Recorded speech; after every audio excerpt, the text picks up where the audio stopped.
Bowman is kind of a cool thing that not all other sports have. Not in that like there's there's licensed minor leaguers in there with airbrush uniforms that are actually valuable, but more in the sense that it allows people a reasonable cost to buy in, at least for a break. And that's relative. Everybody's got a different discretionary income, but generally, like you can afford to buy into at least one team, a spot for pretty much any major Bowman product. Not talking about platinum, really just talking about Bowman Chrome, and Bowman Draft, which just came out. And the ROI, I don't break a lot and watch a lot of breaks with other sports, but from what I hear, like you can get 25% of your money back pretty easily with Bowman, especially when the product's new and the singles are hot and not a lot of the singles are out there. You can kind of take advantage of that. And you can probably get 50%. Like I've done it with Bowman Chrome in small sample size. I'm not breaking cases, so this isn't like a scientific study or anything, but Bowman has done something which Panini hasn't been able to do. I would say the other companies haven't been able to do, but I don't know what's going on with hockey. But they're providing their product, which offers the upside of pulling their most valuable singles of all of those years' product lineups, basically, and they're allowing people to do it at an affordable price point. So they're kind of satiating the needs of everybody, like because you're getting like a higher floor, you're getting a pretty high ceiling because you have the ability to pull like a red refractor first of somebody that's autographed, even if the card ends up going down years later, still that's like one of the highest selling cards from that year from all of Topps products. Now, some of this could because they haven't really established themselves on the high end side with like Dynasty and Triple Threads. I'm sure you're already thinking about this. And like with basketball, like, the logo man, the stuff that sets a record selling for millions, and for Giannis and Luka, you've got Flawless, you've got the one that starts with an I. What is it? Immaculate? Impeccable, immaculate, any adjective at this point, they pretty much have a product for it seems. Sure. Oh, National Treasures is the other big one I was thinking of. And then Topps, maybe it's because of there's the sneakerheads aren't there, so the whole idea of having, and you're a big patch and relic guy, so you probably have some thoughts on this of how like they've gotten more popular, which I know you've talked about with Miguel Cabrera, and I think deservedly so. Like some of this Topps Dynasty stuff, like licensed stuff, not even talking about like the Panini stuff that they do with baseball, which is pretty nice too. But some of like the Dynasty, like 1/1, number to 5s, number to 10s, with game use stuff and autographed, like that started to sell like a premium. And I think at some point that might overtake Bowman, but it's kind of cool what like Bowman has going on for it now. And, don't take this as like advice to go buy a box of Bowman and open it and think you're going to make money, because it's not the case. But I think what I'm really trying to say is that like, if you open up any product from basketball or football, doesn't matter what it is, like good luck to get 10% back. And with Bowman, it's more like, good luck to get like 30% back. You might not get 30%. You might get a little bit less than that. But with football and basketball, you're going to get way under that, it seems. And you're not going to get an upside to pull a card that's going to be meaningful 3 to 4 years down the line with a lot of these products, with Illusions, with Phoenix. Nobody's going to care about a lot of that stuff. I don't know if you have thoughts on that. It's a lot there, but.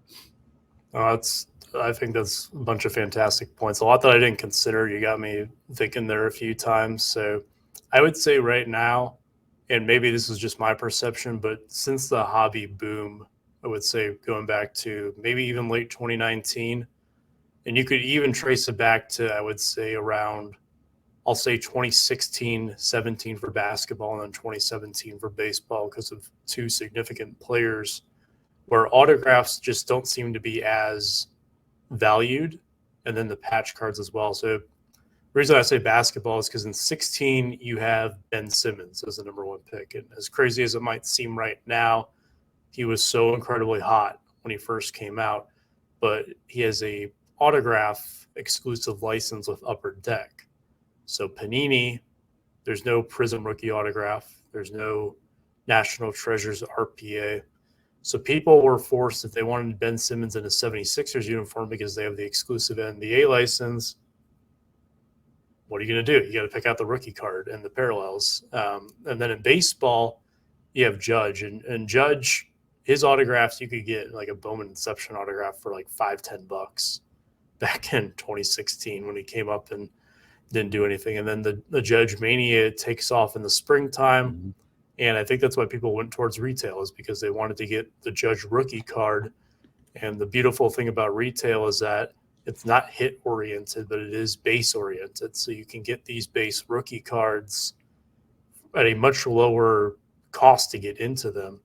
And I think just the cost of the wax and I feel like we've gotten like overexposed to it. Back in 2006, and even throughout like the first 5 to 7 years of its release, I remember triple threads being like a really big deal to me personally.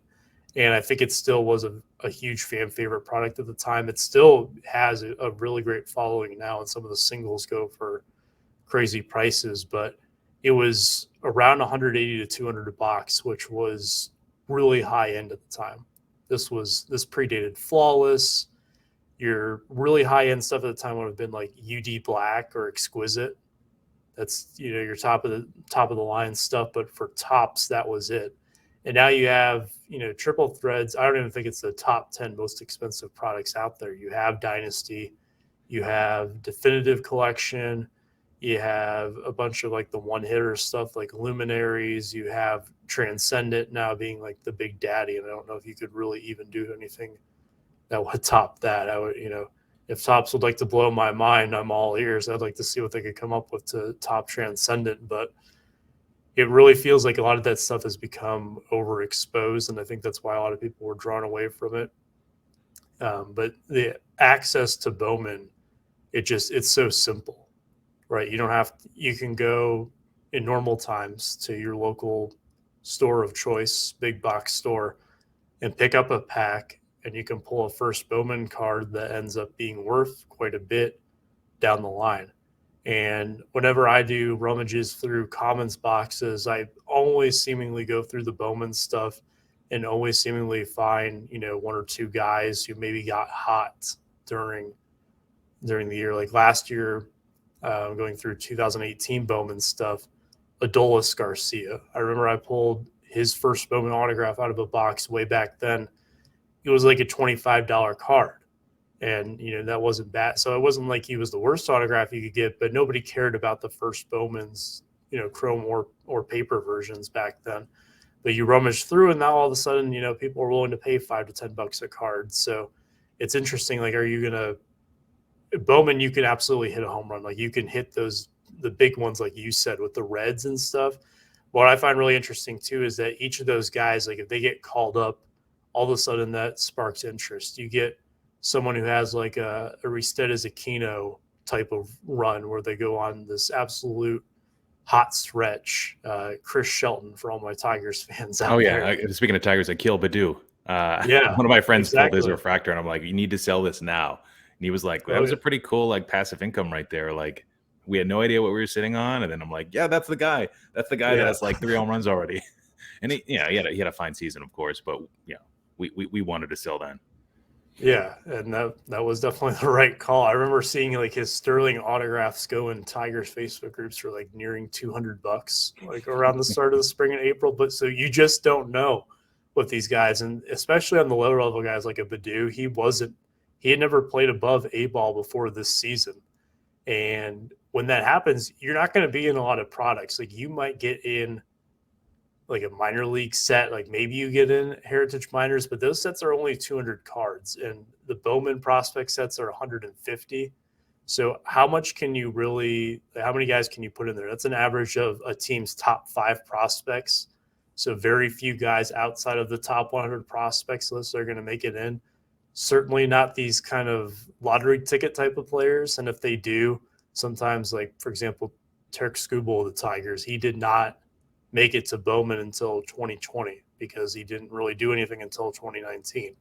But all of a sudden he's in 2020 Bowman, and of course you have your Dominguez, your Witts, your Poisons, all those guys, but he's a pretty solid autograph in there. And, he's a guy who came up, and that's, his first Bowman card is a couple bucks now, but those guys will continue to emerge from there, and you never know. So I know that you were talking more so like, your reds, your oranges, your golds that are these autographs that you see these huge 4 or 5 figure price tags on now. But even the lower end cards, like you can get some guys who then become like $10, $20, $50 cards, or even $5 cards that go from a common that no one seemingly wanted back then.